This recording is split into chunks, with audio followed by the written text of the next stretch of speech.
I would like to welcome everyone to the Northern Regional Advisory Council meeting. This meeting is being held in person at the Weber County Commission chambers, as well as being streamed live on YouTube. This public forum allows you to express your opinions and ideas on wildlife management in our state. This RAC considers your feedback on the proposals before us today and reports them to the Wildlife Board. The Wildlife Board, not the RAC, is charged with setting wildlife policy for our state. Wildlife management is complex and sometimes it's emotionally charged. We all have ideas and opinions about what is best for Utah's wildlife. That's why we're here today, and that's a good thing. We encourage those who want to express their opinion at today's meeting to fill out a comment card. We have them in the back. We expect those in attendance to respect the people who speak, especially those who hold views that don't align with their own. Respectful behavior helps facilitate efficient meetings where RAC members can listen, digest, and address the concerns, ideas, and proposals being presented for consideration. Disrespectful behavior includes booing, yelling, cheering, or laughing while someone is speaking. You can also help maintain a respectful space by referring to people by name instead of descriptors of their physical characteristics, demeanor, or gender. If this behavior occurs, the RAC chair will remind attendees to be respectful. If the behavior continues, the applicable individual or individuals will be asked to leave. Lastly, please help reduce distractions during the meeting by putting your phone on silent. And if you need to take a call, we ask that you step outside. Oh, and we have been asked by the chambers here if when we're done, if everybody will exit out the front doors to the west, that would be appreciated. So, okay, I'd like to welcome our RAC members. I'm going to go through introductions. I want to start down here with Robert. My name is Rob Dale, and I'm here representing the public at large. James Carlson, and I represent public at large as well. Marshall Alford, I'm representing Forest Service in the Northern Region. Darren Perry, representing the Shoshone Nation. Andy Hutchison, at large. Steve Swanson, representing Big Game. Ross Worthington, public at large. Junior Goring, agriculture. David Earl, ag. Thank you. You get told I never introduced myself. So I'm Brad Buchanan, representing Sportsman. We do want to excuse Ryan Brown and Jamie Butler, and do not have Casey Snyder here yet. So, okay. Do want to recognize a Wildlife Board member online. I see Kent Johnson has joined the meeting. He's the only one we see, so welcome them.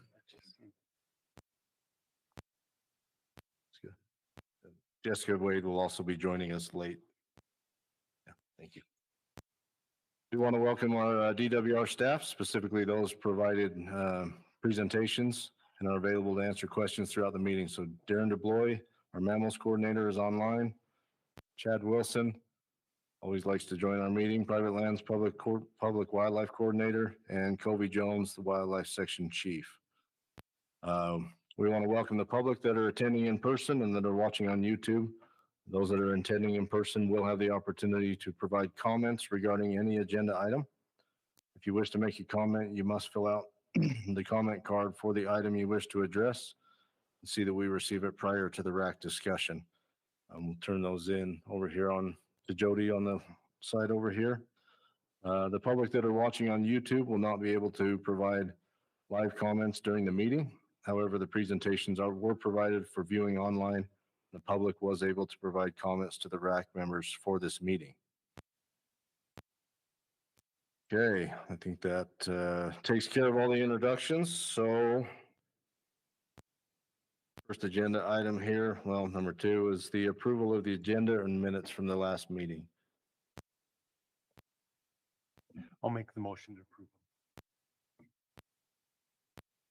I'll second. Okay. Motion by Randy, seconded by David. All in favor? Let's do raise of hands on this one. Good. Okay. Motion passes unanimous. And says a brief update from the last board meeting, but this might take a minute, so bear with me.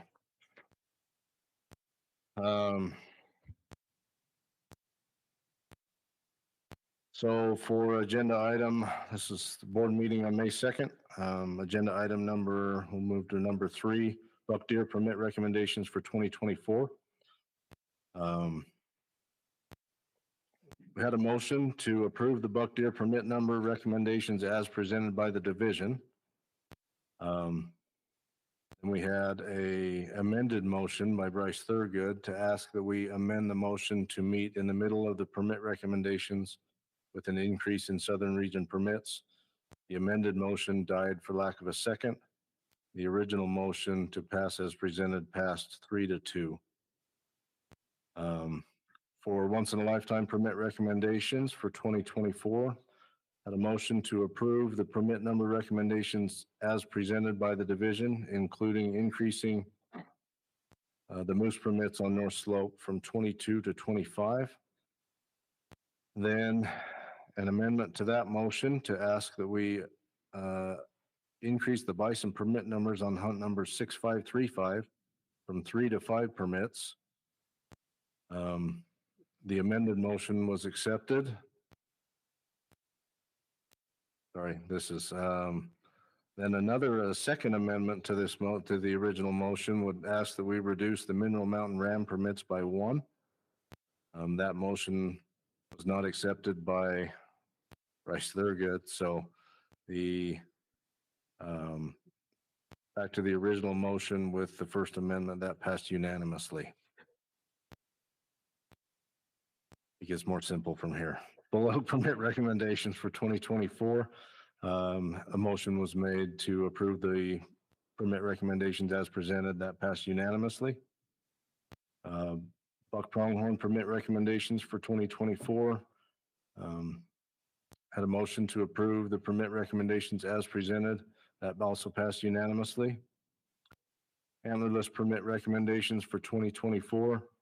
Motion was to approve the permit recommendations as presented by the division and to add language in the guidebooks about not taking a cow moose with a calf. And that passed unanimously. On the shed antler gathering and big game rule amendments, this was broken out into a few. So first motion was to keep the requirement to plug sheep until a new system is in place requiring photo evidence. That motion failed 3-2. The next motion was that we ban the possession of thermal imaging for the taking of big game year round.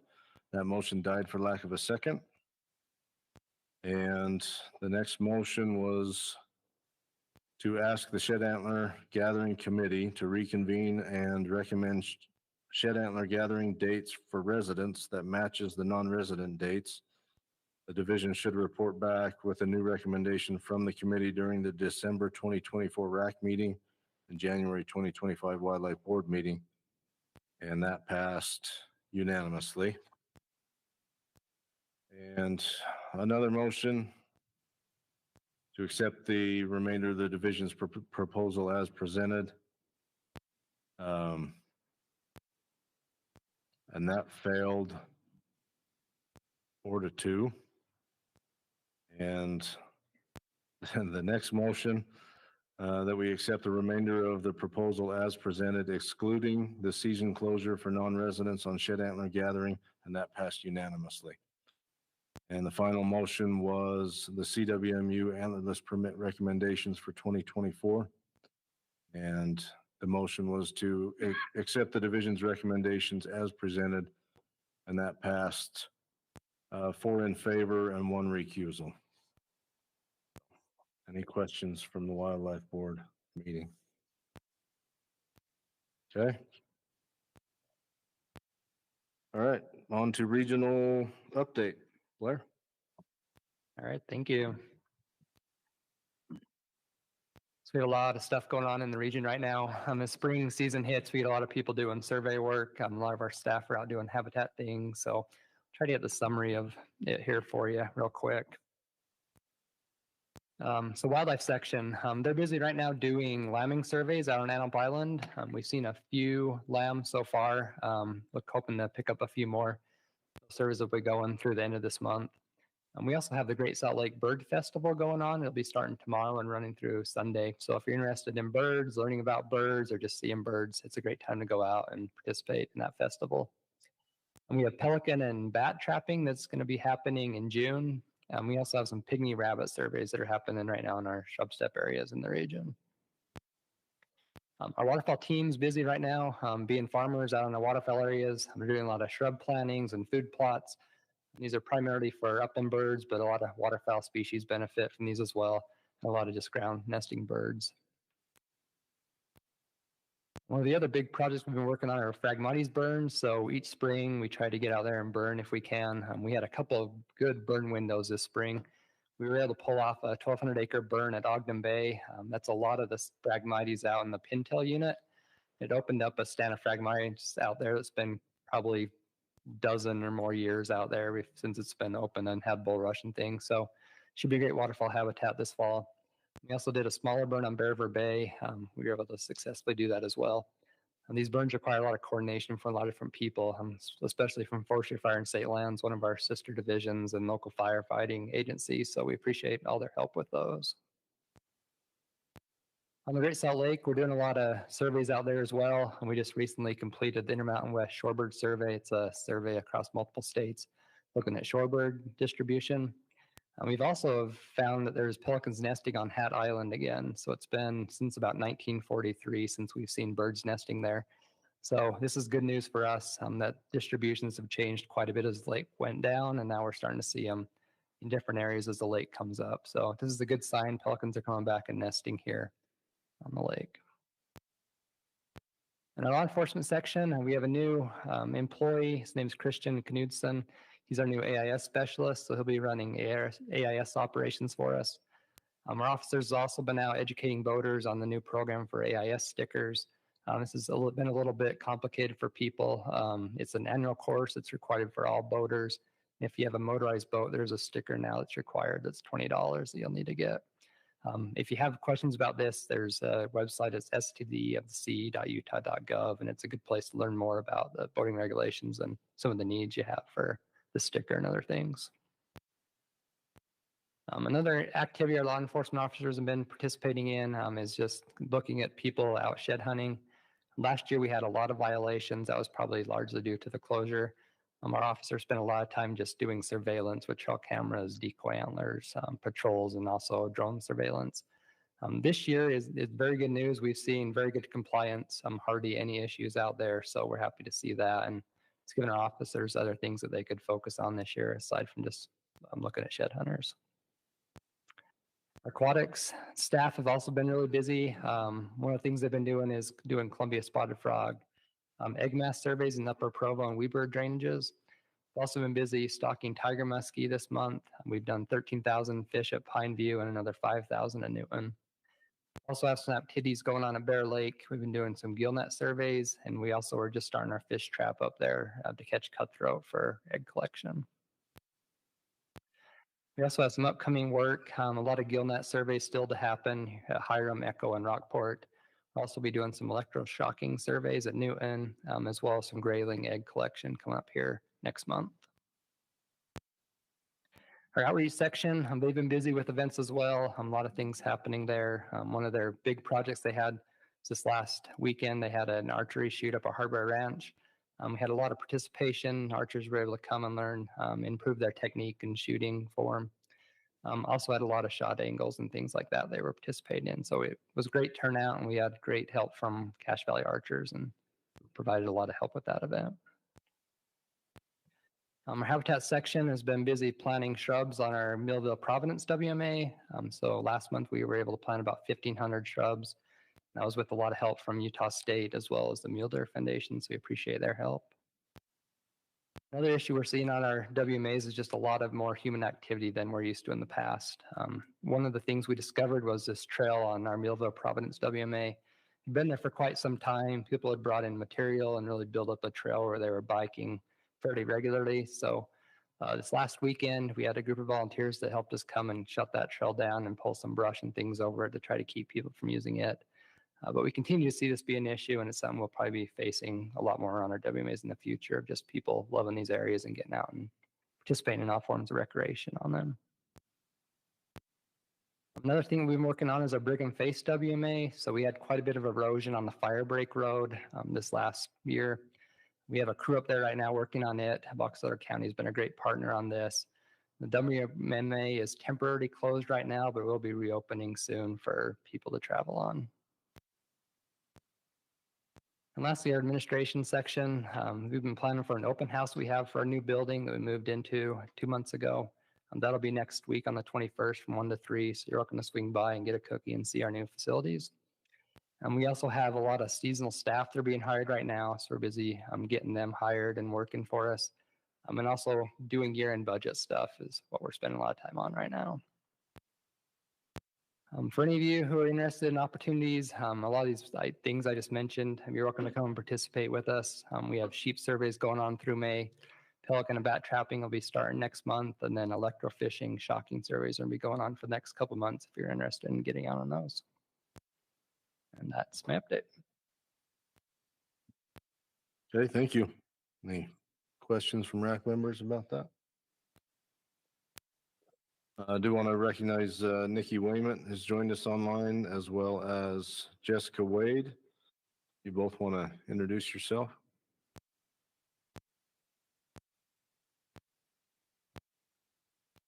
Hey, everybody. I'm Jessica Wade here, and I represent the Bureau of Land Management. Hi, Nikki Wayment, and I work for Hawk Watch International and represent non-consumptive users. Okay, thank you. Also want to recognize another wildlife board member has joined us online, Bryce Thurgood. Okay, we will move on to agenda item number 5. This is an informational on the Cougar update with Darren. Yeah, good evening, everybody. Appreciate the opportunity to talk about this. I apologize for not being there in person. I'm at a Western Bear accident. Just a quick overview. This is informational, so we won't be taking votes on this. And I'm happy to answer any questions about it or take comments.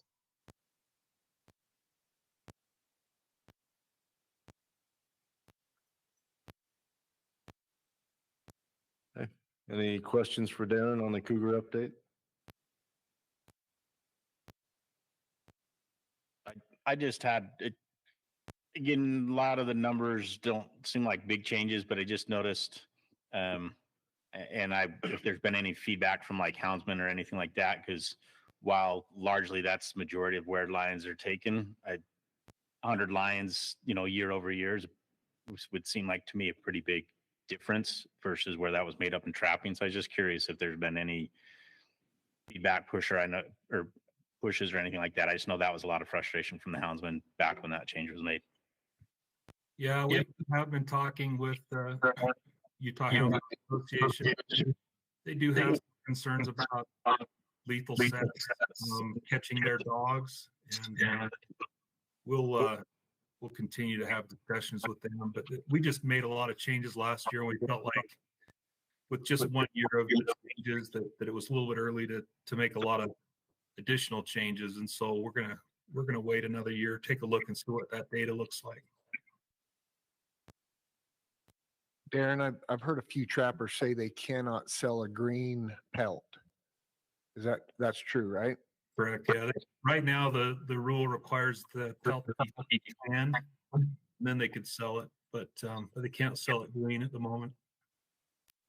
Is that something we can look into in the future? I mean, they can trap them legally. I don't see a problem with them selling them legally, green like that. I mean, I know the fur buyers don't want them tanned, and that is that something we can look into? Yeah, for sure. We've talked with the Trappers Association about it a little bit, and we've talked about it a little bit internally. So it's definitely something on the radar. Thanks, Darren. Yep. Talked about the risk potentially to the hounds that are chasing, and what about recreational dogs? Yeah, I mean, there's a couple things here. One is that, body trapping has been a thing in place for a while. So there's always been, people for that kind of conflict, but we don't see a ton of it. I think the big difference is that we may see some different kinds of setups with cougar trapping than we currently see with bobcat. As far as we can tell, that hasn't really materialized in the last year, but it's definitely something we want to keep an eye on. But yeah, that's certainly a concern. If someone's pet gets caught, that's not a good thing for a lot of reasons. Well, I'll give you, for instance, I hike the mountains east of Farmington daily, and sometimes go way up, as does my daughter, up towards Francis Peak and whatnot. And I know the houndsmen who were chasing the cougars before these changes, not shooting them, but chasing them by permit, we'd run into them a lot. And we'd come up on them with the cougars up in the mountains and get the videos and things. So frankly, I mean, they're going the same places that people are recreating. And it isn't just me or my daughter, it's others. But I take that as an example. It's concerning to me. I certainly wouldn't want to lose a dog to one of those traps. Yeah. Again, we've been having those discussions, and it's something we'll continue to watch and talk about. I've never seen a bobcat there, but the mountain lions we see. Yeah. Well, excuse me, along that line of thought, do a lot of bird hunting, as you know, and I'm always try to be conscious of where I'm hunting at. You say to talk about it, but I don't know really if anything can be done about that. I mean, because trapping is a legal instrument that can be used in taking cougars. When you're saying, yeah, we can look at it, not to put you on the spot, but what does that actually mean? What can be done to make it safer for the other sporting dogs that are out there? Yeah, well, the way that the statute is written, it allows for trapping, but it's silent on methods and even things like seasons. And so we have had a little bit of preliminary discussion with the Trappers Association, with the Houndsman Association, and with some livestock producers. Still feel like we're still a little early. We just only have 1 year of data. We're not seeing a lot of taken within sets, which would be a neck and snare primarily. Most of them are taken in foothold, which, if a dog got caught in, theoretically you could get them out. So yeah, there might be some options, I guess is what I'm getting at under the trapping regulation. Maybe closing some areas that are right along the Wasatch Front might be helpful, where you get a lot of recreational traffic, or bird hunting, wherever those places are that are. Wasatch Front's the problem with lions in the state. You can't run some of it with dogs, and to remove trapping wouldn't be good there because you can't run hounds, and we're getting overrun in other units by cats leaving those units looking for a home range. So, I mean, I run hounds, and the only trap I'm scared of is a conibear. I don't know anybody setting a conibear. Our dogs get caught in a snare, they're going to stop. We're going to go up there and find them. If they die, it's probably because the houndsman's sitting in the truck for hours on end and doesn't go up and see what his dog's doing. Traps don't scare me one bit. I mean, leg holds doesn't hurt them. I mean, if they got left in there for 2 or 3 days, it might, but you got collars on your hounds. I don't think this is that big of an issue, in my opinion. Yeah, the lethal sets that the hounds are concerned about, they're not super lethal. What lethal sets are they setting, Darren? Mainly neck snare, and you're right, Steve. Most of the time, they know where that dog is, and it'll hold up. If it hits it at a full run, but that's more of a fluke. But conibears, yeah, I mean, that's definitely something to think about, especially if they're going to start using bigger ones. So there's got to be our further discussion that needs to happen. I even felt like with all the changes we made last year, we've still got some. conifers would scare me, but I don't know how many guys would use them. I've got a guy in the audience. I'd like to ask how many guys would use them, but anyways. That's a good thought.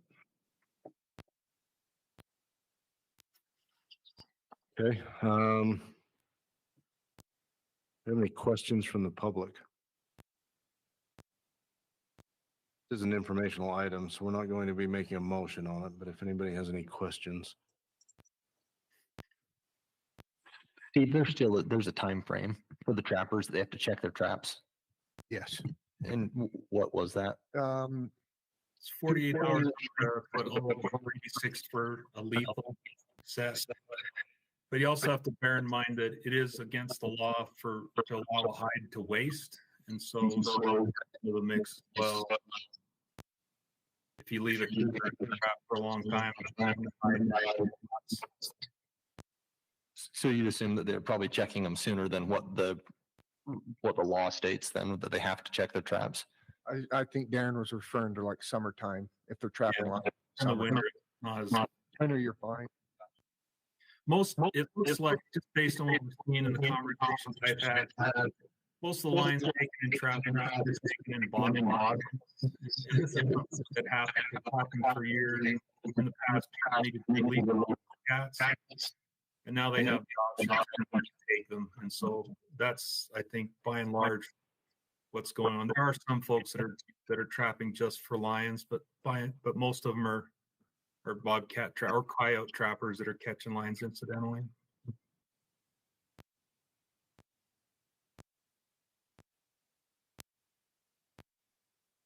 Okay. I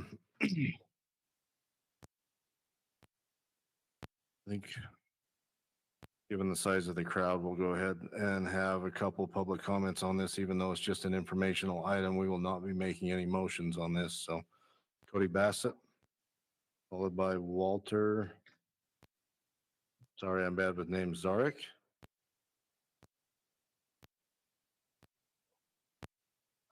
Cody Bassett, representing the Utah Trappers Association.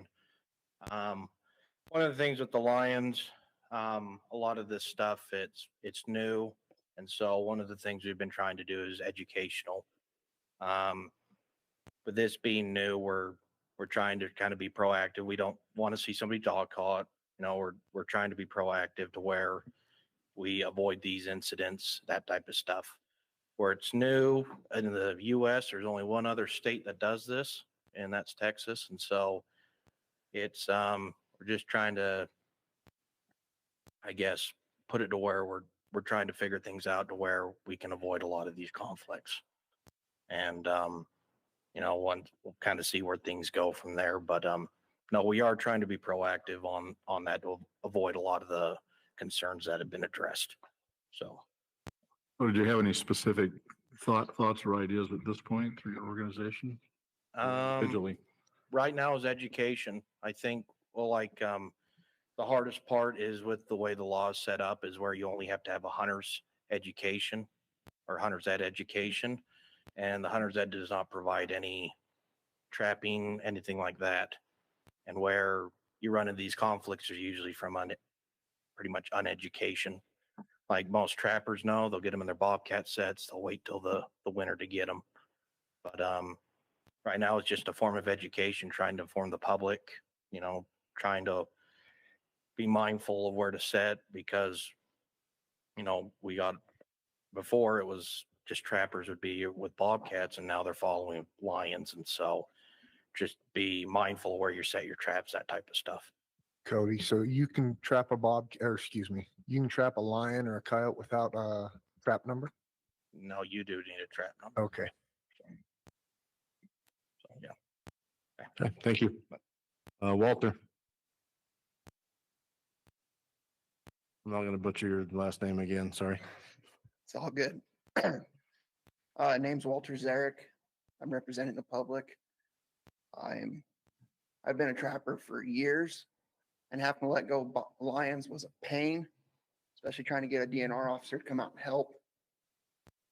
But it's nice to be able to harvest them now. I just wish we could sell them.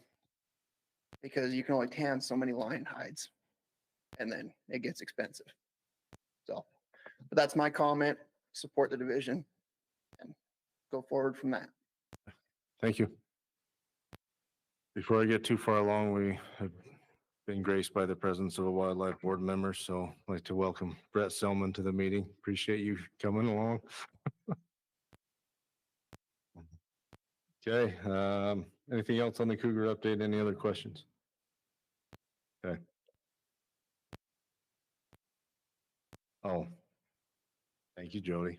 You want to summarize the online public comments?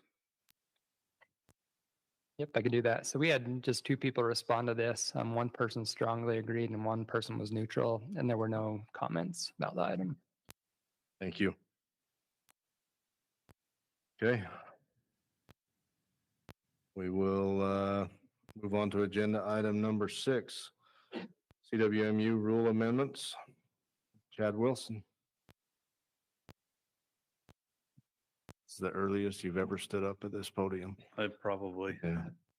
might be the last time I stand Yeah, up this could early be. too. So Anything you want to highlight or summarize from your presentation for us or clarify? probably no clarifications, just that, you know, it's private lands can be tricky. We had a lot of meetings, a lot of good discussion, you know, you were there. So I think we ended up in a really good spot. So yeah, if there's specific things people want to talk about on it or need answers, I'm happy to do so. Okay. Start off with questions from RAC members.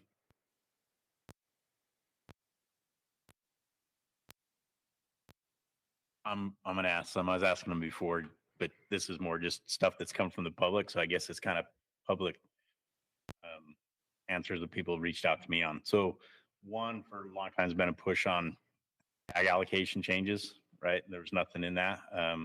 First of all, I'll say I'm a fan of the CWMU program, but the question I have is, and it's come up quite a bit, is these CWMUs that don't have any antlerless tags and yet get to participate at the 90-10 participation rate. Like the feedback's been from that I've seen from some is, why isn't there a change when the public's not getting, you know, more back from that? Yeah, and it's a fine line to walk, right? Like the split, especially. It's in a spot where it's been this way for a long time. If we mess with that split a little bit, there could be consequences, negative consequences to it. There's surrounding states that don't have to allow any public access. I mean, you could have CWMUs that drop out of the program, then it's less public too. So we just weighed all those things and thought, with the amount of tags that the public gets from the CWMU program, that it's probably not worth the risk of going down that road and having people pull out. Perfect. Two other questions was around the acreage. So I think it was the contiguous lands or whatnot. One is what landed at the 640 acres for something like that. And then the other question I had, and again, I got an answer to this, but just for kind of public, for some people that have reached out to me, why 5,000 acres for a mule deer CWMU versus 10,000 acres for elk CWMU, based on, you know, the variances and things that are made that way? Yeah, so 10,000 acres, that's essentially the home range of an elk. So elk use bigger areas. So that's why that was set at 10,000 acres. I don't know that to be completely honest, I don't know how mule deer got set at 5,000 acres, but it's probably taken into account a good hunting area. You know, you have to draw a line somewhere. 5,000 acres ensures that you have plenty of acreage to hunt. And then it was the 640 acres. It's 640 for non-contiguous.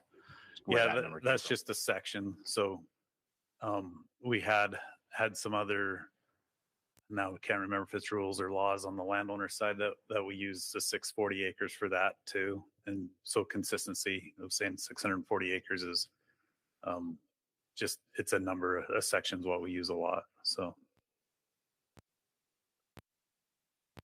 I think the CWMU program is a great program. Mainly if you're a rancher or an outfitter. The public doesn't see it that way. I've got a lot of feedback on this and over the years, especially the public is not happy with the CWMU program and the amount of tags the public gets. I'm a little disappointed, Chad, in the division of putting so many guys on this committee that have their hand in the cookie jar. That's not right. I mean, the public guys on there were just simply outvoted all the time. Made some calls on that, guys that were on the committee and stuff, and a little disappointed there. I got a question.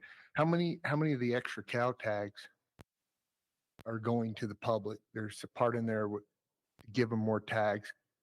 I think I read it that none of them are going to the public.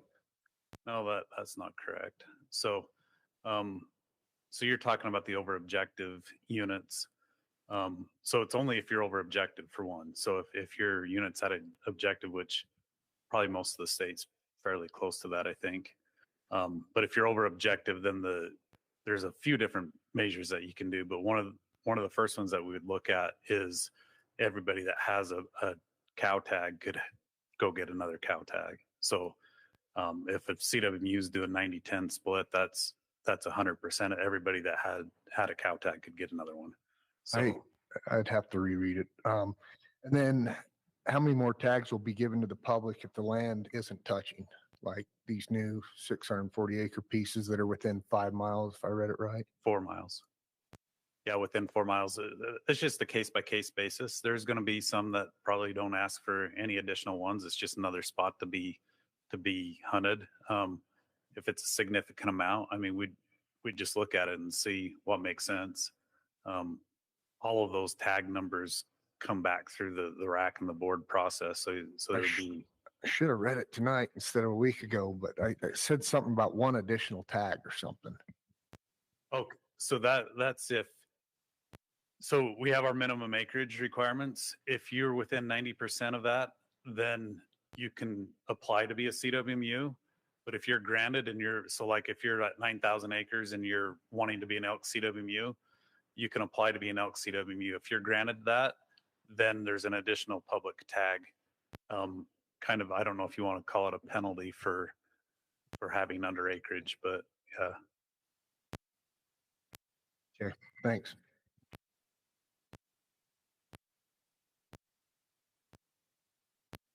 Any other questions from RAC members? Okay. Can I address one other thing that it wasn't really a question from Steve, but I feel like I would like to address it on the committee makeup. We do the best we can to put those committees together. We didn't go into this matter of fact, we tried to make it even. We tried to say, okay, here's some CWMUs, here are people that we've heard actively speak up against CWMUs. And some of the people, honestly, that we had on there were some of the ones that we were hearing from the loudest. And we purposely put those people on the committee. There wasn't ever design. I mean, looking back, was it a perfect committee? I don't know. I've been to a lot of RAC meetings, as you guys know, and every time there's a committee, it feels like there's somebody that says the committee wasn't right. And this is just another one. It feels like it's never perfect.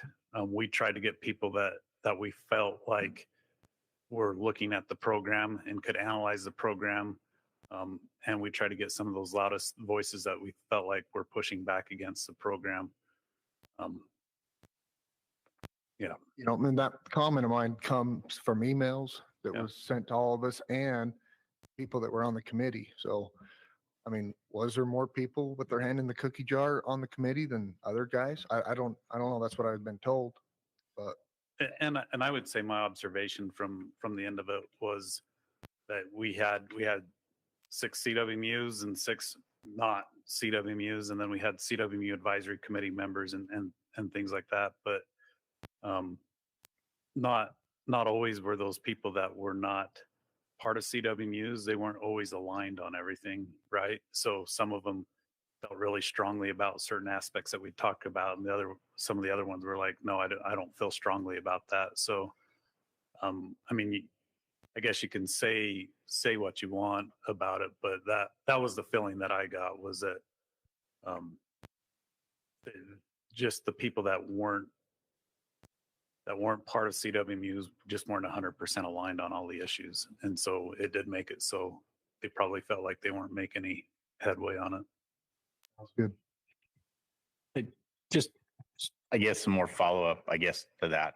And this is all committees, I guess, in one question, kind of. And so anyways, don't take it just as the CWMU side of it. But I guess just maybe something to point out to the division is when these committees are formed, the more transparent and public and open we can be with all of these, I just think is better for the public and frankly better for the division as well. I think it's time those meetings start to be recorded, made public.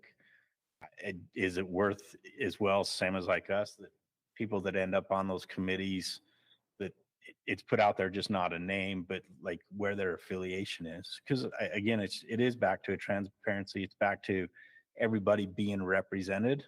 These committees are designed to come up with a working group to come up with ideas, right? For then to go through the public process, but hard not to argue sometimes that, hey, maybe those ideas that the committees do come out with, and this isn't just specific to the CWU, but are they biased or not biased based on the makeup of that committee? So just I guess a thought in future to try to give that public the confidence in what's going on, I guess, behind the scenes. I appreciate that feedback. And I will say that we have guidelines for choosing committees now, and the Wildlife Board does look at those names and sign off on those names. So this isn't just the division picking who we think are, I mean, we pick, but it's not just us making a final decision. The Wildlife Board also looked at that and signed off on that committee. Okay. Go ahead. And actually, I'm hardly thinking straight. I've got jet lag so bad right now, so I'm sorry if I ramble. So I'll save several things for the comment section, but a lot of things are being not dumped, but put on the CWMU review board. Do you have any concerns with the review board being able to address what's being put on them and getting appropriate members on that board? No, I think it's a good place to be, because that once again, it's a public meeting. So it's a place where we're, as you probably saw in it, that we're going to advertise that and try to get the word out when those are with materials for people to review, and members of the public can come to that meeting and express concerns or whatever they'd like to do. There's going to be a point in all those meetings that the public can speak their piece and say what they want to say. I really like the CWMU Advisory Committee. They have the ability to look at it, into it deeply. I feel like they do a really good job of reviewing things and asking questions. So, and there's the public comment too in it. So the public can come and voice their opinion as much as they'd like at those meetings. Yeah. So no, I've seen good things from the review board. A lot's being put on them, it seems like. Yeah. So, and we'll see, like, I mean, honestly, we've had a really good continuity there. We don't have high turnover on it, and maybe when we're placing more and have more meetings, maybe we'll have higher turnover, but yeah, I'm comfortable with that direction. I think it's a good way to go. and then this is just to clarify and make certain I'm thinking of it correctly, and to clarify for public. But for the units for elk, for the units that are over, additional tags are going out to the public first. The only option that's going back to the property owner is after all the other measures has been taken, correct?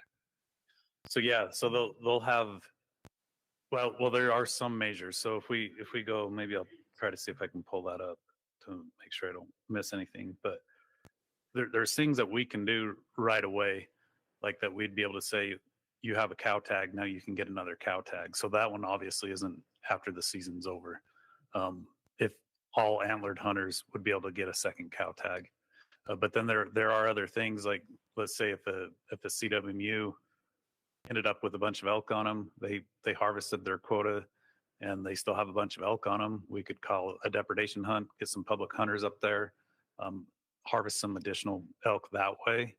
So that one wouldn't necessarily be after the official season's over, but if they've already harvested out, then we could do measures like that. Or at times we might have them where they're transitional elk that they're just there one day and could be gone the next, that we could get some vouchers to the operator and have them come up and give them out to people that could come up and harvest in a really quick manner, if needed. That was probably our lowest option on all of those. Then the harvest objective one, that one would be like the season's over. We asked you to kill this many. You fell this much short. We've got to get that additional harvest. And I'd say just on that note, we've had some of these units, the harvest is just fluctuates so much that when we need a high harvest and we only get 400, if we need 800, that's mostly to just make it so we don't hit those valleys, that we keep it up high and keep pressure on them and not have the bad years of harvest. Thank you. So Chad, with that, deciding which ones get implemented right away or ends up in a depredation situation, how to get more hunters on, who's going to make that decision? Is it the biologist? Is it you? Is it the region?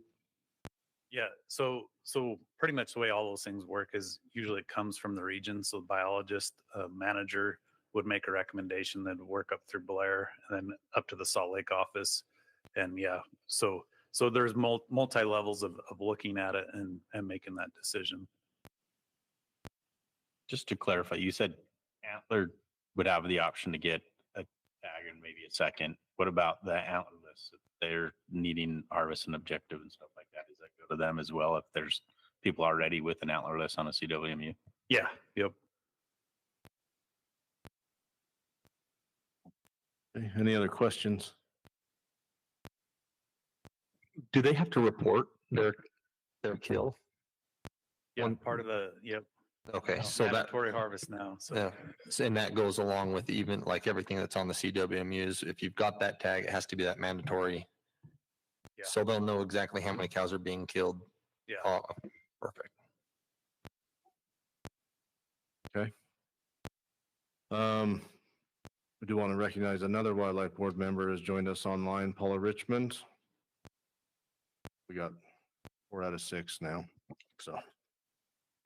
Okay, I think I was feeling better about it till Chad called me a loudmouth, and that's how I got included. Any questions from the public? Okay. Summarize public comment. Okay, so on this agenda item, we had 15 responses. Of those, 80% strongly agreed, 7 somewhat agreed, and 13% somewhat disagreed. And that was a weighted average of 4.5 out of 5. We also had 13 comments from people. And those were positive. Like to see the guest policy, the trade lands, and the contiguous acre changes, and they really appreciated that. And there was also just a lot of support in general for the CWMU program, for the opportunities it provides to hunters, hunters with disabilities, and for the landowners that participate in the program. For those that disagreed, there's a comment on don't liking seeing the CWMUs get more permits to reach their cow elk harvest. They didn't like seeing some CWMUs not offering antler permits. I don't know if that was necessarily specific to elk. It may have been some of the other species. And there was one comment about guests don't need changes, or they don't need to have additional people accompanying the hunter because they have a guide. If they do, then there would be someone to help to pack out. Then there were 2 other comments. One of them just about updating the hunt planner for CWMUs, and then also allowing the public to comment for more than 5 minutes. Thank you. We will go with public comment on this item. We got 4 cards. Anybody else would like to, please fill out a card. We'll start with Tom Land, followed by Justin Oliver.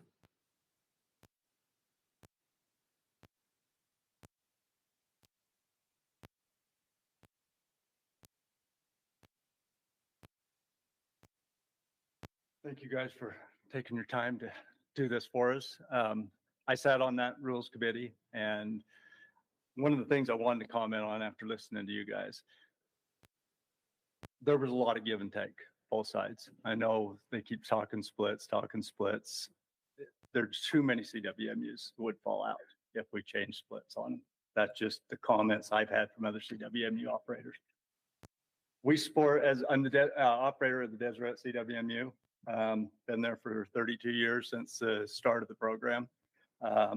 We support the division's recommendations on everything except one item, and it's something that you just got to comment on, and it's the guest policy.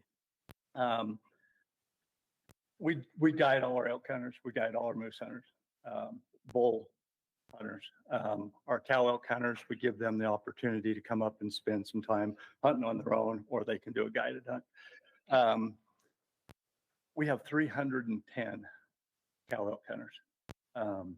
They're allowed by state law to have one guest. As long as I can remember, we've always allowed them to have at least two. By state law, they're allowed to have 3 days. We've always given them 6. You know, we've kind of, we go above and beyond. I think by saying, okay, if you're coming up on a hunt, you can have a truckload. I just think that's too vague. You're just going to have somebody show up in a Suburban.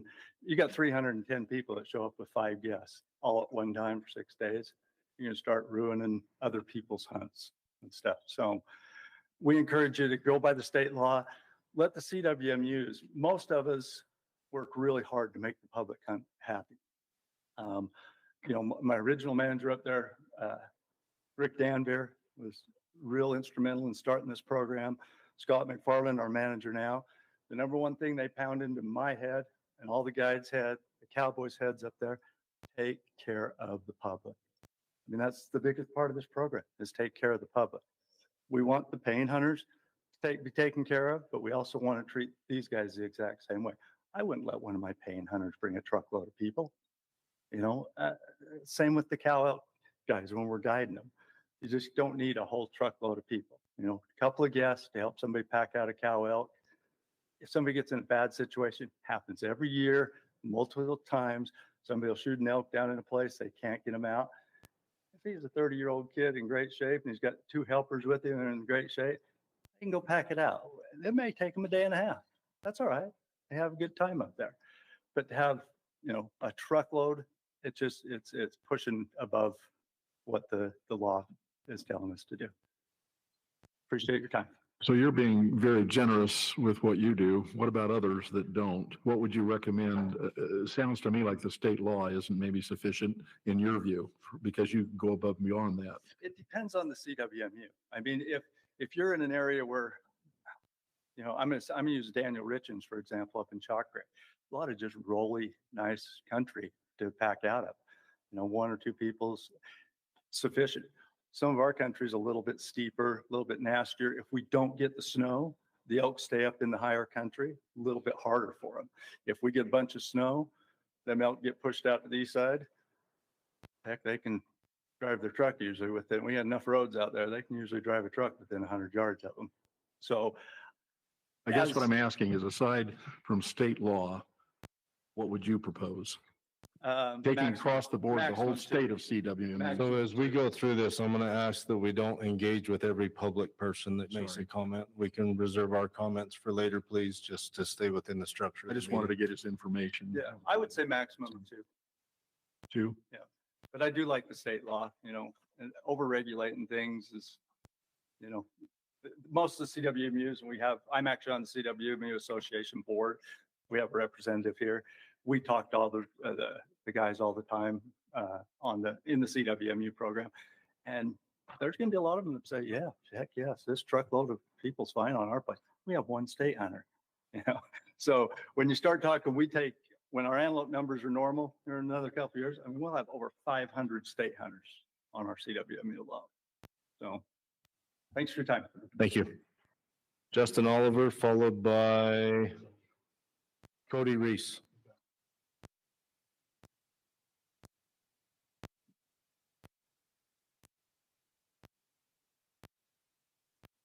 Justin Oliver from West Haven, Utah. I sat on this rule committee, and I just wanted to come and say I'm in support of it. I'd like everyone to know, if you're wondering about the makeup, and we had our sportsman reps, our public at large reps, and I want you to know you should be proud of them. They fought.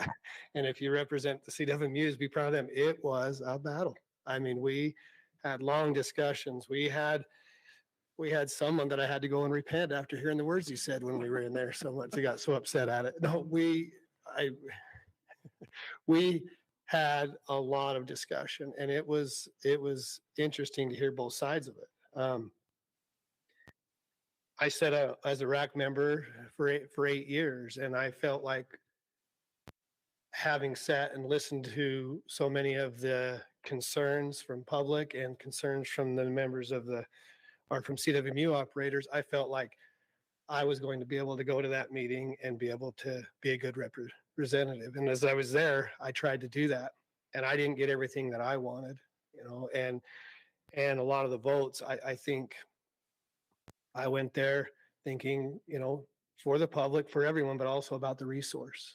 And at the end of the day, I felt like when we were done, I can say that this rule is good, and it's favor for the resource. One of the biggest topic we spent the most time on was talking about cow elk. We talked about being over objective and the damage that it's having in the northern region. And something needs to happen, and needs to happen fast. And I feel like the things that we did are going to help with that. Wasn't as concerned. I mean, who is going to take these animals? Who are going to help us get us back into objective? We just need to happen, and not argue so much over who was going to do it. It needed to happen, and it needed to happen quick. And I feel like we did the best we could to include everyone and to get this to help with that. As far as the CWMU advisory committee, I think it's a great thing.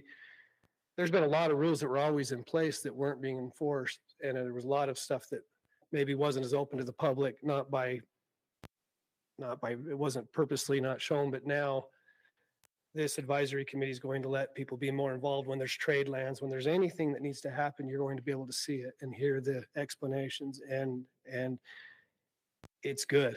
There's a lot of good things. You may have got it and thought there's not a lot that changed, but there really has a lot of good change that's going to benefit the public. It's going to help our operators, and most importantly, it's going to help the resource. That's my comment. Thanks, Justin. Cody Reese, followed by Gary Webb.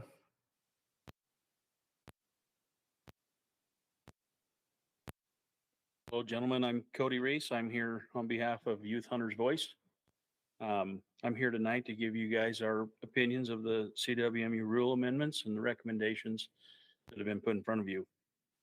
The CWMU Association and the CWMU operators are by far above and beyond our largest supporters for youth hunters in the state and the Youth Hunter Voice program. They outperform any other organization here to help us out. And these guys have been like legitimate stand up and help guys out when they need it, guys. The CWMU Association's been great advocates of us as well. We need to probably thank them for all the work they've done to put some tags in youth's hands. And the CWMU committee that was put together, we feel strongly. I mean, I personally know a lot of you guys on this committee have sat here, people in the audience, people online. We feel like it was a definite great push to get united opinions and stuff. We're in support of the full recommendations that were proposed on your agenda tonight. And we feel like it's been diligently discussed. It's been debated, it's been orchestrated, and the committees have got together and gave you what is in the best for them. I would like to just extend some cautions as we go forward with this.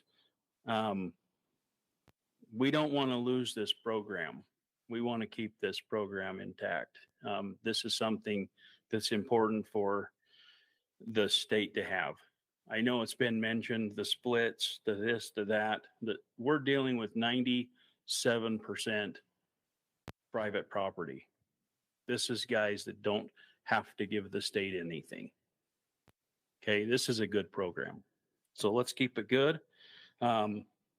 I do appreciate you guys and what you do, and thanks for the CWMU committee guys. I do appreciate them too. Thanks, Cody. Gary Webb.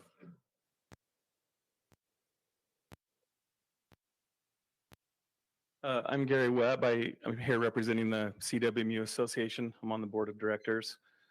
I also got to serve on the rural committee. I was going to say it was a fortunate opportunity, but it actually ended up being a good experience. It was about maybe for 9 or 10 months on that committee. And I'll echo a little bit of what Justin Oliver said. There was spirited debate. There was give give and take on both sides. Votes weren't split down the middle, almost on anything. There was spirited debate, and at the end of the day, everybody came together, and there were changes proposed that cost the CWMUs, and we didn't get everything we wanted, but we're happy with the way it turned out.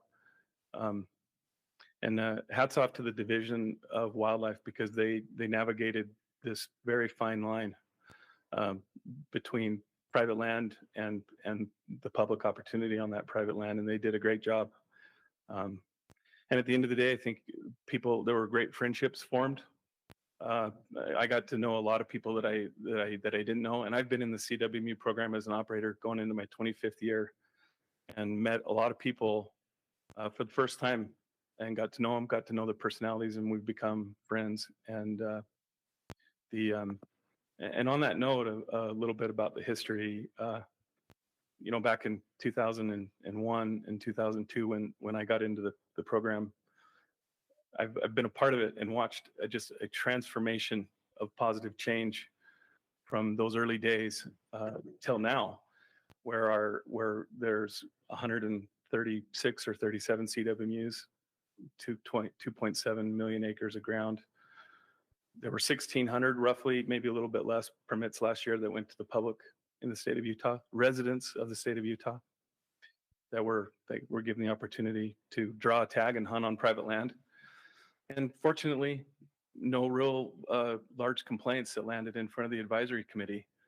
I think that all of those, the culmination of where I've been involved for the last 20 plus years, shows the spirit of cooperation from everybody, because you need that to have 1,600 tag holders come through the state of Utah, and not a real hearty complaint that needs to be addressed at the advisory committee is very telling.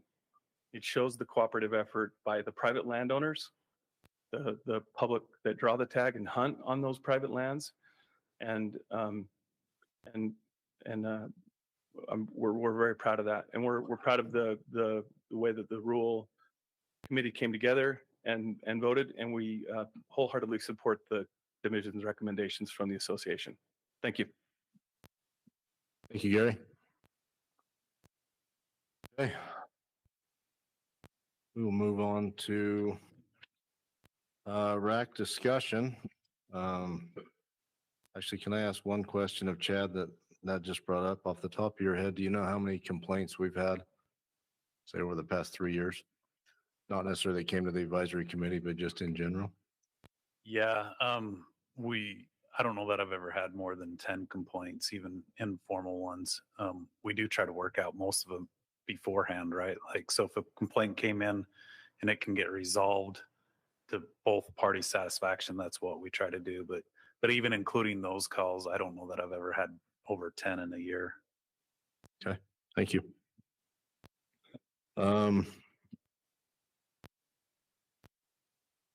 Open it up for RAC discussion.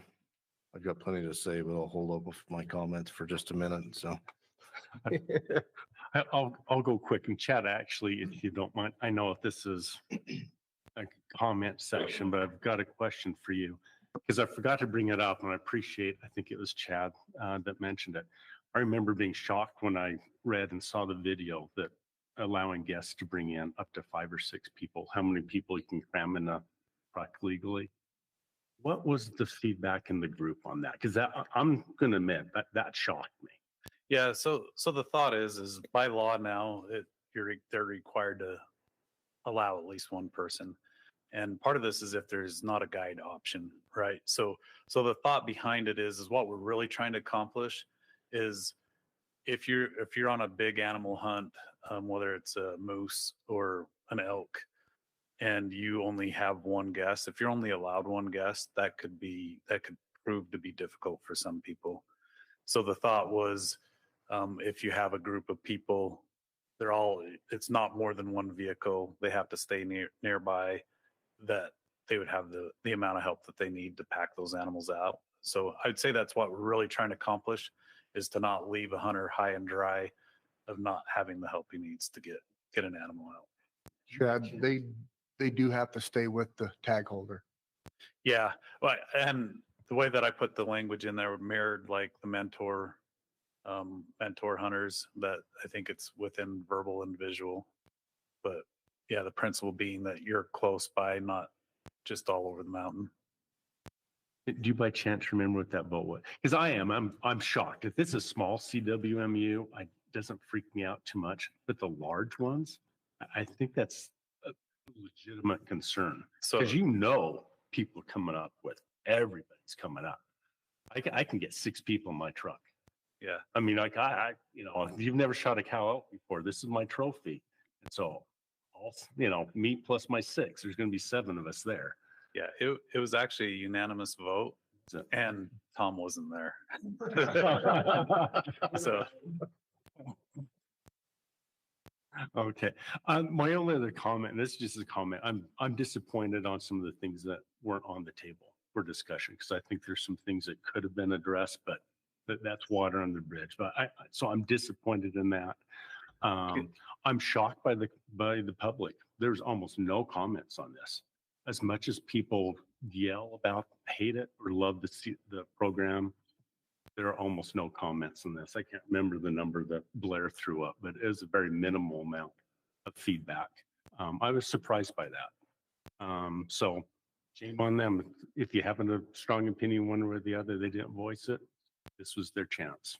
So yeah, and just to clarify, like these are our recommendations, even though like splits isn't in here, we talked about splits. So there's things in here that if it didn't change, it doesn't mean, just because it's not in here doesn't mean we didn't discuss it. So we had a lot of discussions, but if there wasn't any change, we just highlighted the changes in this presentation for time. So and correct me if I'm wrong on this, because I like I said, I'm so bleary right now, I can hardly see straight. But I think, wasn't it, the committee was given an agenda of specific points to address? Yes. Yeah, and splits and hunting seasons weren't part of that agenda that was presented. Right, and we talked about them. There was a lot of things in there that we had, those things that we made sure we covered, and we covered everything else so that we had time to and could, and we talked about splits. Talked about splits in hunting season, but that wasn't on the agenda, so that wasn't coming forward. So. Well, if there would have been changes, like there were other things like the under acreage CWMUs, that wasn't asked for us to talk about that either. And we still talked about it. We came up with a recommendation that was different than the current rule. And so we brought that forward. So we talked about splits. If we would have come to a consensus on something of the change splits, we would have brought that forward. But just when we talked about it, it wasn't something that we're going to move on, if that makes sense. But with all that being said, for the changes that came, the recommendations that were made, I like them. I think you guys came up with some good things that were brought forward. So I like the things that were brought forward. While you're standing up here, maybe a little bit of an ignorant question, but just was thinking about it. With these units specifically for once in a lifetime animals or vouchers that they get, is there any method or records if they choose not to, say, offer that to someone to buy it and they keep it for themselves or within the family? Is there a record of how those are tracked, so to make sure somebody can't, or even if it's somebody that buys it, that they can't buy multiple once in a lifetime vouchers for most of the time moose? Yeah, you can buy, when you buy the vouchers, you just can't draw them once in a lifetime. So they actually have the ability to purchase more than one in their lifetime.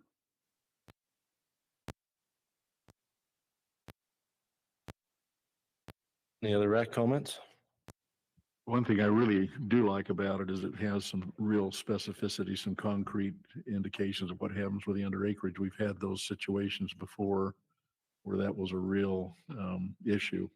Somebody wants to get qualified when they're quite under, and where you leave that. I think this is very specific as to that, and also as to what they can do when you have a over objective situation. I like the specificity. All right, so I'll jump into just a few comments. So personally, I'm a fan. I believe that the CWMU program is extremely important. I myself personally haven't hunted. My wife's been the beneficiary of drawn cow tax twice, and the owner of the operator of where she's hunted is sitting here in the room, and I can't thank them. They've been more than generous. Her first year, there weren't a lot of animals. It's kind of a migratory unit, and they worked with another one on the reciprocation program, which I think is phenomenal, and allowed her to harvest her first big game animal. And then this last year, she was able to do it on her own, and he was more than accommodating. And I've heard this on others CWMUs. I've heard of some complaints and things like that. I understand they're out there, but my experience and those that I've known that have hunted them have always been great. They do go out of their way to try to make it a great experience, because there is the ability for the public to make complaints and for those to be investigated. If there's a problem, there's a big risk. The thing that comes up, and I've even had these questions a little bit myself, is, well, so what if the CWMU drops out? What does the public miss out on, right? Because these landowners aren't going to get these tags. But what's missed out on, and some conversations earlier, is then the public gets no tags, because that landowner doesn't have to let anybody on their property. They're still going to be able to go make their money. They're going to do it like other states. They're going to go sell trespass fees and whatnot. And I think it is, while the public may not always love it, and yeah, I struggle sometimes with the splits and stuff like that. I'd rather a little something than nothing. So again, just a fan of it. The only thing, and this goes back to last year, I do struggle a little bit with the acreage. I'm fine. I love that there was something set to control the variances. I wish the elk was smaller acreage. I understand that they look at it and how far they travel, but put me in an elk area. When the elk pressure shows up, where do those elk go? They go to the private land. So you can be in an area where there's 5,000 acres of private land, and everybody around it, and those elk are going onto that 5,000 acres. So to have people hunting, and I get they can sell a trespass and do different things like that, but somebody wanted to try to incorporate that. That's, again, was additional opportunity. I feel like the public, if it was, especially on that under acreage, would have been an extra tag. So I wish there would have been a little bit more of a look at that. But all in all, I appreciate the work, the effort, and the ideas that came out from the CW. I represent the public, guys, and I take my job seriously. I ask a lot of questions, ask a lot of people, and the main thing that kept coming up is guys are mad that public land that is accessible. I'm not talking checkerboarded. I'm not talking landlocked forest or BLM. I'm talking land that was just incorporated 20 years ago to make the boundary easier before Onyx and everything. The public's biggest problem is that taking away their public land and their ability to hunt deer and elk on it and moose. I would agree with you. I got a lot of comments on that. And the other thing that was brought up a lot of was the trade lands. Guys felt like when land was getting traded, that they were getting a lesser of the property. That if the property, there was a reason that the land was being traded. And so the general public that I talked to, they were upset with the public land that was incorporated into the CWMUs, and then some of the trade land was not as good as the property that was being given away. I've tried, I agree with that in the past, but that's one of the changes I like here, because it's being reviewed and correct me if I'm wrong, but there's an enforced review here from two different levels. Am I correct on that, Chad? And that's one of the things that I like, because I think the trade lands in the past have been weak. Yeah, so it's going to have a division. The biologist is going to go out to that property. It has to have a second division employee also sign off on that. And then it goes to the CWMU advisory committee, which I just said, that has public input. So, and we're going to advertise it. So if you see ones that you're concerned about, you come to the advisory committee, voice your opinion, say why you don't think it would be in. Where we struggled was I've also heard that a lot, right? And where we struggled with it is you start looking at some of these, and if we just put a blanket statement on it, there's some for as much as there's some comments about some that may not be equal for the public. There's also some that we do. One particular in Rich County that without that trade land that we get opens up, I think it's 2,000 acres of public land that wouldn't be accessible without that trade land. There's other CWMUs that actually trade a lot more and better land too. So that on the trade lands, I mean, we try to do the best to make it so it's comparable habitats, comparable opportunity. But there are for sure some where the public is getting the better end of the deal on that. But either way, these can all be reviewed. And rather than put everybody in the same boat, now they can all be reviewed by the advisory committee.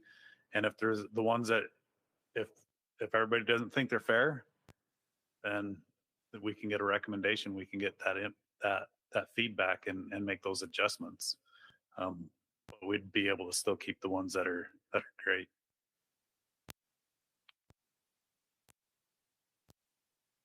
Okay. We got plenty to say, but I'll try and hit some of the highlights. So obviously in disclosure, I was part of the rural committee there. I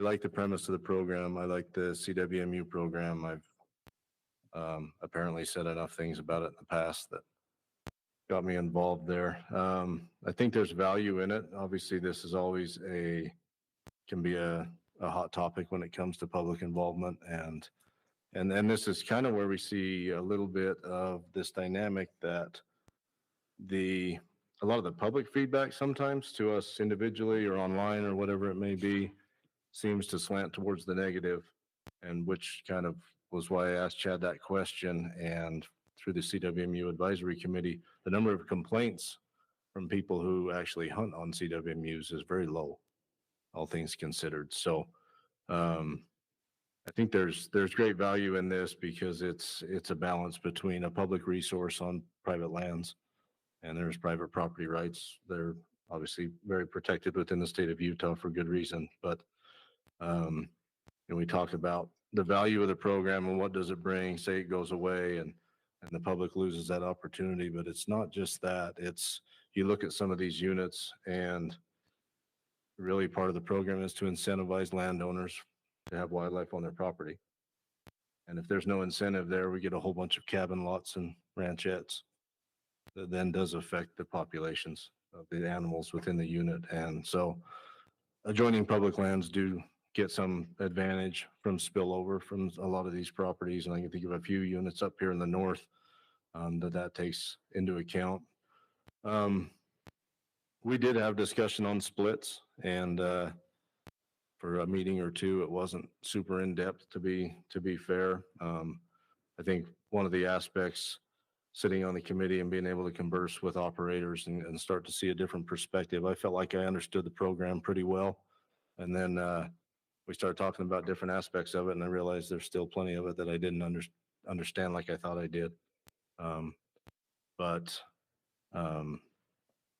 splits can be an interesting discussion because when it comes down to it and we get into discussions, say it goes to 80-20 or 75-25, but then 20 or 30% of your CWMUs drop out, did the public gain anything? And that's an argument can be made on both sides. So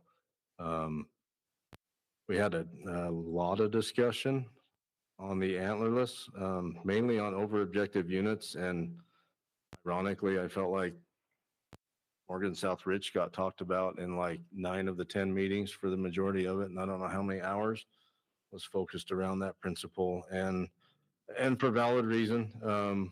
It's not just that unit, but it was kind of the poster child for what we were talking about. And we had a lot of different ideas on how to address it. And it's not just about addressing, you know, who's going to get to kill these elk, but we have issues on a few of these units where if we can't keep the elk population in objective and within control, it is spilling over into habitat damage and other things. And granted, I'll readily admit this is a correlation versus causation argument right now, but we're seeing some effects on that deer herd in those units specifically that we're not seeing in neighboring units with high elk populations. So, in full disclosure, when you're over objective by 2,000 head of elk, I don't really care who kills them, and I don't care how you kill them. Just get them back into objective. That's the agreement that we have with the landowners in the unit, with everybody involved, the ranchers and everybody else. That's the agreement we come to. We need to be responsible with that as well. Elk are hard. They don't die. They're not like deer. They're not going to die from a bullet. And we have a few units up here north that give me concern with being able to control that population. Morgan South Ridge is one. East Canyon is there. Chalk Creek is there. I feel like Hansel Mountain can go there if we're not careful, just because of the makeup of the unit. So I think we need to be respectful of, there's landowners in each of those units that don't want to see their elk and their crops and everything else. So it's a balance there of how we manage that. One of the things that doesn't necessarily get talked about in there, and I can't remember the most recent numbers off the count on Morgan South Ridge, but bull to cow ratio was in the high 70s, I believe.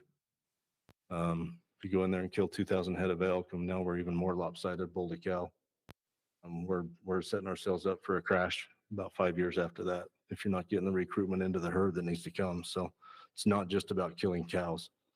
We did have a lot of discussion. Well, I won't say a lot on the guests and the truckload. And I can't remember who brought that up, but most of it, we did get some feedback from some of the public asking about that. And it was mainly around, you know, if I have an elk tag or a moose tag and I can only bring one person, I felt limited on where I could hunt, how far off the road I would go and be able to pack one out. And that's kind of what generated that discussion, which I thought was interesting because I didn't necessarily think that was going to come up. But the public lands is always one that's brought up by a lot of people, and we had quite a bit of discussion on this one. In full disclosure, I think that's something the division is committed to at this point, but our trade lands have not been well advertised, well posted, well identified in the past, to really understand what's up for trade, as well as validating their equivalent habitat types. I do like that the advisory committee is now involved in that and given some more oversight to that. So there's some backstory a little bit on some of this stuff. Again, I didn't even understand, even with trade lands, that definable boundary isn't just in CWMU rule. It's part of that is in statute, correct? So there's only so much we can do. The definable boundary or defensible, however it was worded, I can't remember the exact word. Part of that is in statute. All of the public land things, our rule mirrors what statute says. So for public land, the exceptions for it, those are all part of code. Yeah. So anything in statute was out of our authority to make any changes to. So yeah, it would be legislature at that point. And parts of that I certainly wasn't aware of from my side of it. I do like the trade lands, the posting of it, the requirements that we have there. I hope that we can find a way to communicate some of the benefits of some of these. I'm going to pick on Tom, not because he's here, but just because I can. There's some trade lands that come off Deseret. It's not the trade land that we get. It's 7 additional tags, right? Yeah.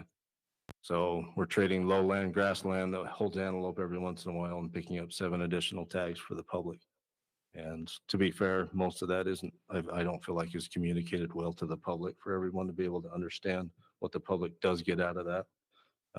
And so it was eye-opening for me. I think it was a good perspective. shift from my side to see that side as well. And it was an interesting committee.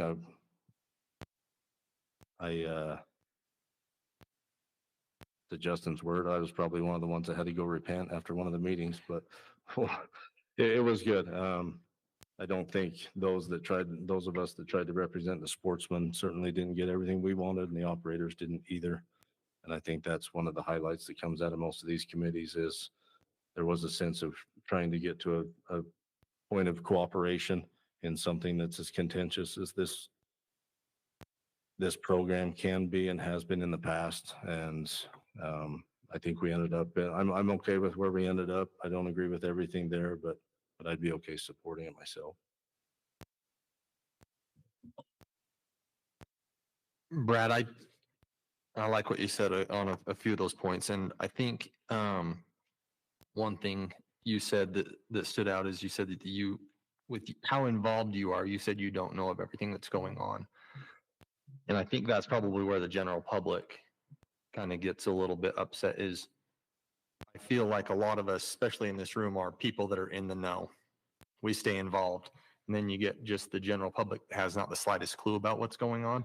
And so that's probably where a lot of this contention for these programs are, is because they don't know. I mean, people that are involved don't know everything. And so I think CWMUs are a good thing. I think that they do have their value. I was thinking about it just last night. I mean, if 1,600 tags, if we put 1,600 people back into our limited entry draw, our draw odds, we'd never draw anything. Our point creep would go through the roof. And so I think there is some really, really good things with CWMU. And I do like the things that were talked about, but I don't know how we get people more in the know about this stuff, and the whole transparency thing that's been talked about tonight. I think if we could make things brought to people's knowledge about some of this stuff, it would put to ease a lot of the issues that keep getting brought up about CWMUs. And so I don't know if that starts with us or with the division or what, but if we could, the advisory committee, I think is probably another really good thing. Are those meetings going to be televised and like put on YouTube, I should say, or they? Yeah, they actually have been for the last couple of years. Okay. They're on YouTube. They've been advertised on the places where we have to advertise it. And which are? I don't know exactly where it is, but I say that it has been advertised, and our commitment is to even make it better advertised, so it's even like it's above and beyond what the technical requirements are. So we'll try to get that word out. And just to echo kind of what you said is I've been the coordinator for almost 5 years and been involved with CWMUs my whole entire career through law enforcement as a biologist up here in the north. And yeah, it's hard to get.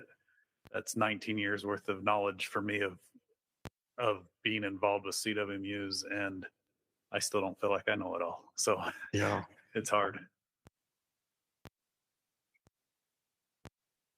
That's all about all I had. I agree with the stuff that the division and the committee and the CWMUs have put together. As we know in the past, things that we've talked about and voted on, the general or the public take these things very seriously, and especially when you start dealing with and private property owners take it very seriously. And so we are grateful for them letting people onto their property and sharing their resources with us. But it's a slippery slope, and hopefully we can figure out a way to let people know more about what's going on so that we don't have stuff just getting swept under the rug and people not knowing about it. Question on the, posting the trade lands. Do we know what that looks like? Like, it's really easy when I'm traveling somewhere and I'm in the mountains. I don't even have to stop to look at what the sign is to know it's a CWMU, right? The yellow signs and everything like that. Are they going to make it posted similar, but ideally use a different color sign? So it's like, it's real easy to say, okay, I know that's trade lands I can go jump into, or if they talked about what that looks like at all. Yeah, it should be a pretty identifiable sign. the last proof that I looked at was it's red and white, so it can pass for no trespassing as well, so they don't have to double post it. But it doesn't look anything like your traditional no trespassing sign. So it would be, to me, it'd be a sign that if I saw it out there, I'd be like, what is that sign? And I'd go up and look at it. But if I was specifically looking for trade lands, I'd be like, oh, that's where it is. It's right there. So in time, people will become familiar. I would recommend a different color than red and white, like green and white or blue and white or something like that, so people can easily know it's not a no trespassing sign.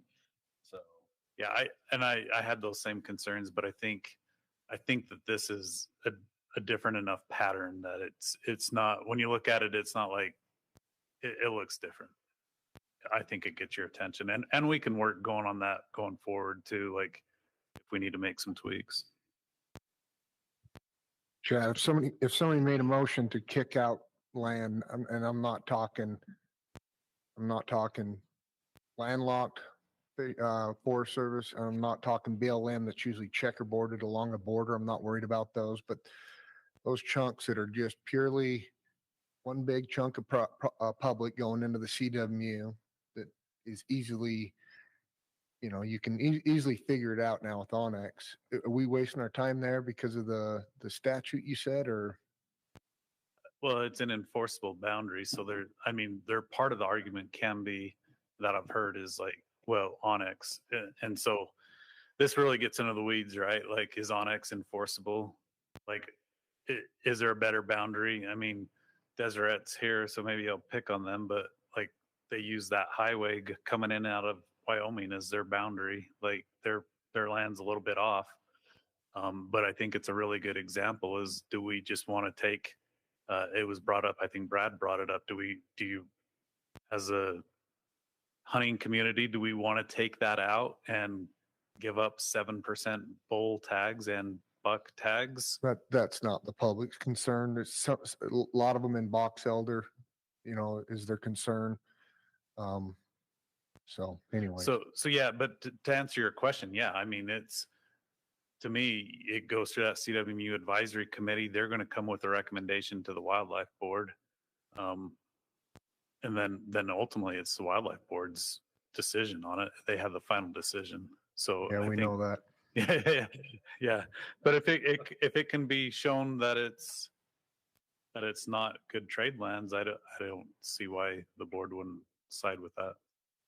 One other thought, and this is just ways I see that people could abuse the potential change of how many people can go with them on a property.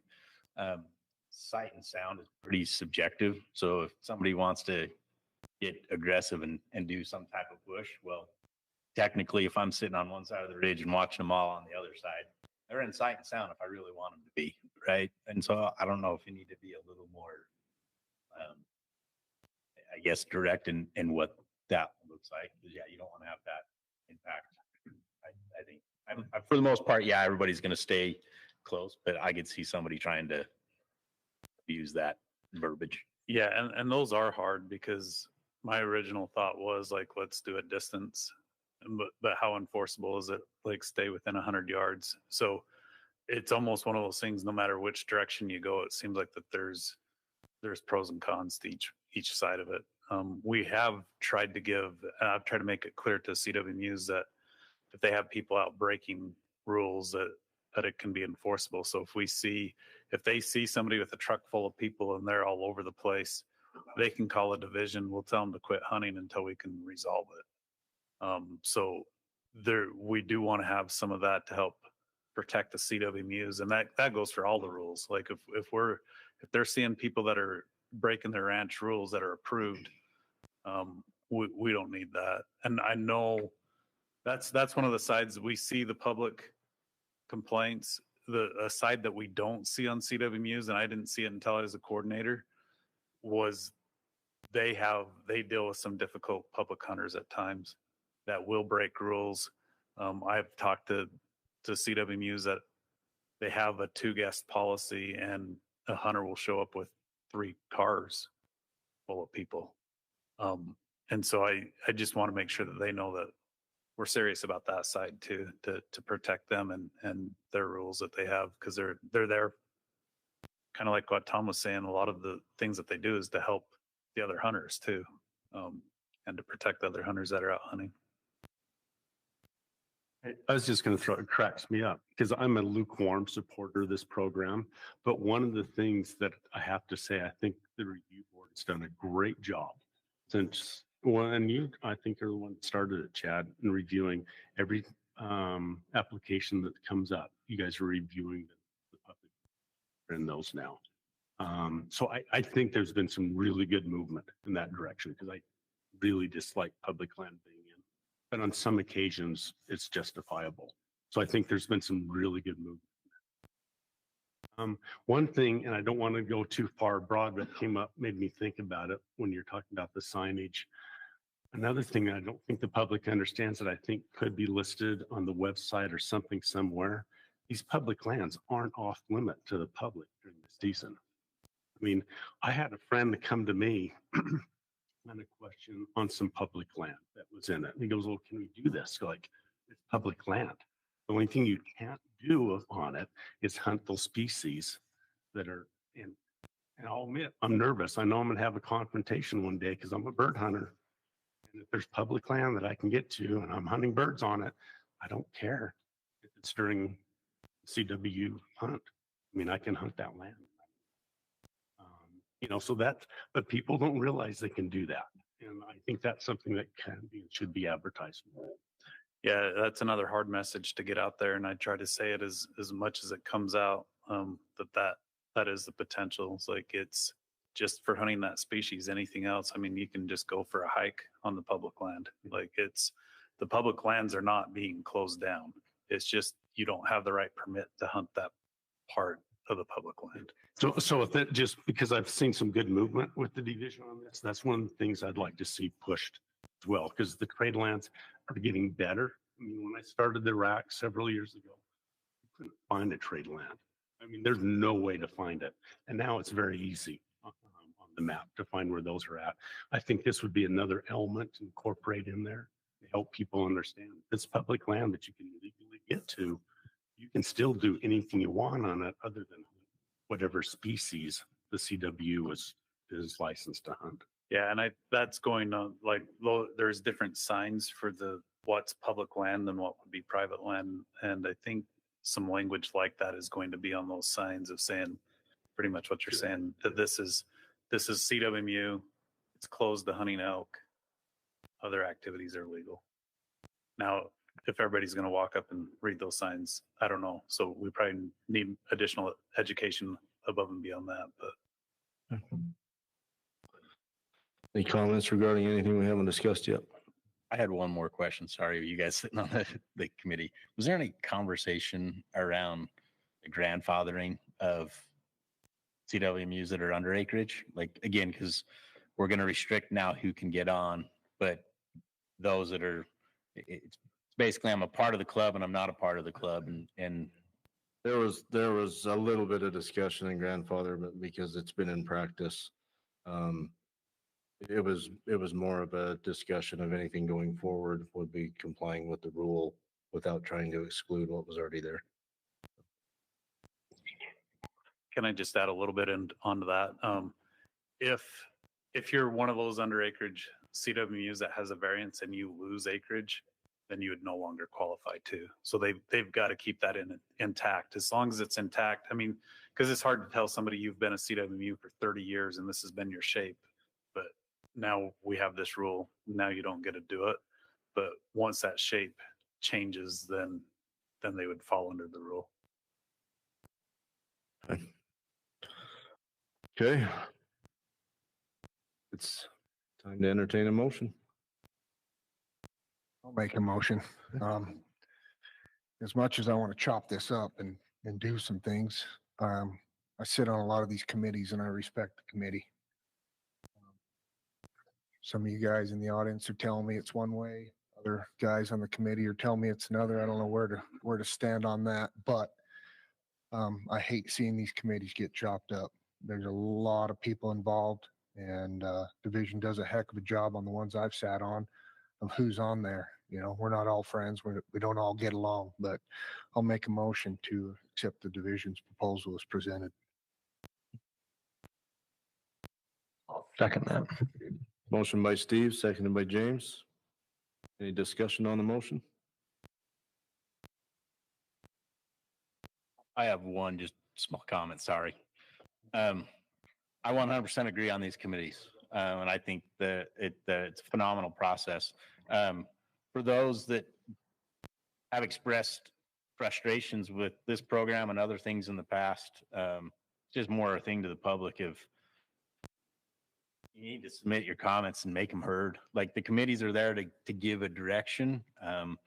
But these RAC meetings and the board meetings are there for the public's voice to be heard. And so when the public's really not happy, we need to make sure that that's expressed. And then to follow that up is my hope is, you know, then the RACs and especially the board, because I don't feel like that's happened here over the last few years with some things. We'll follow the recommendations of those committees and really what the public feels. But yeah, just for those that are upset, like make it be heard, because according to the feedback we got, people aren't upset with what came out of this. Unless you read on Facebook. Yes. One other thing, we watched the gentleman, I don't know if it was last RAC here. He come up and proposed that we're not going to, can we not shoot cow moose with calves? Just pass the wildlife board. You know, this process works and I hope it continues to work. So. Okay, I'll read off by name. Marshall. Yes. James. Yes. Robert. Yes. David. Yes. Junior. Yes. Randy. Yes. Darren. Yes. Steve. Yes. Jessica. Yes. Nikki. Yes. And Ross. Yes. Motion passes unanimous. Okay, agenda item number 7, conservation permit program rule amendments. Kobe finally gets his time back in the spotlight. He's missed it. Any clarifications or anything you want to share with us before we get started? No, I'm sure that everybody had a chance to watch the video, but I think it's always good to have a quick rundown of what the program is and kind of how it was started. So, and I did this last night too for folks to watch, but the conservation permit program started in the early 80s. And it started with bighorn sheep. So bighorn sheep had been by the early 1900s almost completely extirpated from our state. The last Rocky on the Wasatch was like 1926, I think they saw last sheep on the Wasatch. And there was a small remnant population in Southeast Utah of bighorns left. And sportsmen really, and wildlife enthusiasts alike, really wanted to start an active transplant program to spread bighorn back. I mean, anybody who knows anything about bighorn, they were the most prolific big game animal in the state on settlement. There are more bighorn here than anything else. And that shows up a lot in petroglyphs and pictographs, and more widespread than mule deer, elk, or anything else. And so to be able to restore bighorn is really important to a lot of folks.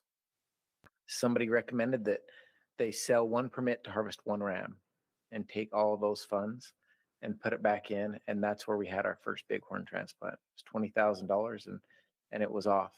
Since then, I mean, the program has generated millions. But that's only part of the story. The other part of the story is it's not just the money, it's also created a lot of partnerships. If the division had to come up with another way to fund things, we could do that, right? The conservation permit program could go away. We'd find another way to fund things, but we'd be back working by ourselves again. So these permits at first it was probably forced conversations and dialogue, but the way the money works is that a certain percentage comes back in a cooperative agreement. So it comes back with us and conservation groups saying, here's what we want to accomplish together. And that partnership is really the true benefit of the conservation permit program, is that we're not making these decisions in a vacuum anymore. We're making them with conservation groups. There's a road and a path for any group that works with conservation species to apply for and become a conservation permit group. And it's a sacrifice on the public's part. I do want to acknowledge that. Last night they brought up that the truth is we probably have more animals on the landscape because of this and get more public draw. The permits in the conservation permit program are a percentage of the public draw. So as permits increase, there are more, up to 8 maximum per unit. But it's an immediate sacrifice that the hunters of Utah give up some for this benefit, and that should be mentioned and appreciated as well. So with that, I'll take any questions about the specific changes that we're recommending. Just with you saying that, I've got to throw this out and correct me if I'm wrong. Yes. But because of this, I think it was $4.8 million went into habitat work just this past year. Yeah. And Randy, that's the way, and that's a low estimate, just so we're all clear. And the way that money is leveraged again and again, that money turns into, Utah invests somewhere between 35 and 45 million a year annually into active habitat restoration. And without seed money, because the color of money matters, so you can't just, a lot of that is federal monies and other monies. And so you have to have seed money that's the match for that and leverages it. And conservation permit monies are great seed money. They're great leveraging money. Yeah. So it's more a comment than a question at this point, but the changes that were made, I like the changes that were made. I think it's and beneficial. And there's overall some things I'd like to see changed about how the conservation permits are done. But I like what's being done. I like the program. And I like the changes that have been proposed. Any other questions from RAC members? I got one, but I'm not going to ask him. Any questions from the public? It's okay. I wouldn't have responded. Okay. Summarize public comments. Okay, so we had 3 people respond on this item. 2 of those are 67% strongly agreed, and one of those 33% strongly disagreed. And we only had 1 comment. That comment was in dissent of the recommendation, and they wanted to see the conservation permit program discontinued or also see more transparency. Thank you. Don't have any public comment cards for this item, so we will move to RAC discussion.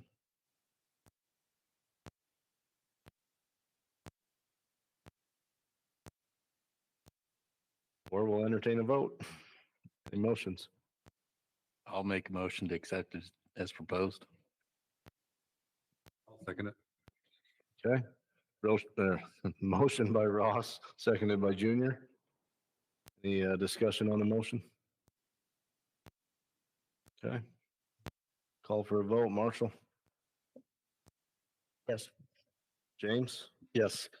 Robert? Yes. David? Yes. Junior? Yes. Randy? Yes. Darren? Yes.